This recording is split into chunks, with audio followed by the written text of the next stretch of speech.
Hi అండి. బాలామృతంతో ఎప్పుడైనా బిస్కెట్లు తయారు చేసుకున్నారా? ఈరోజు నేను అవే తయారు చేశాను. ఫస్ట్ 2 కప్పులు బాలామృతాన్ని తీసుకోండి. తర్వాత ఇందులో ఒక 3-4 స్పూన్స్ షుగర్ని తీసుకోండి. తర్వాత చిటికెడు salt, half spoon baking powder వేసి మిక్సీ బాగా పట్టేసుకోండి, ఫైన్ పౌడర్ లాగా. తర్వాత ఇందులోనే మనం ఏ కప్పుతో అయితే మెజర్ చేస్తున్నామో అదే కప్పుతో హాఫ్ కప్పు మైదా పిండి లేకపోతే గోధుమ పిండిని కూడా వాడచ్చు. అదే కప్పుతో హాఫ్ కప్పు నెయ్యి వేసుకుని బాగా చేత్తో ముద్ద అయ్యేంత వరకు కలిపేసుకోండి. ఇది ఇలా కలిపేటప్పుడు మనం ఎందులో అయితే బేక్ చేసుకోవాలనుకుంటున్నామో అది 5 మినిట్స్ పాటు ఫ్రీ హీట్ చేసేసుకోవాలి.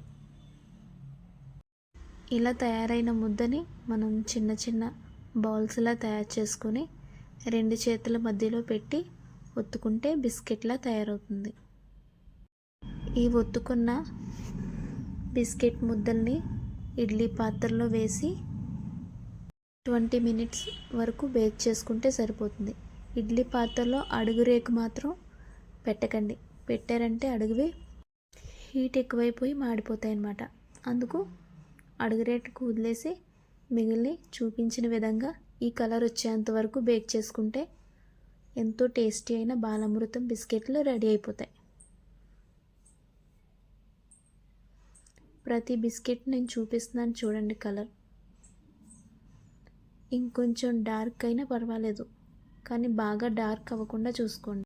ఈ బిస్కెట్లు వేడిగా ఉన్నప్పుడు సాఫ్ట్గా ఉన్నా చల్లారితే కొంచెం గట్టిగా పడిపోతాయి.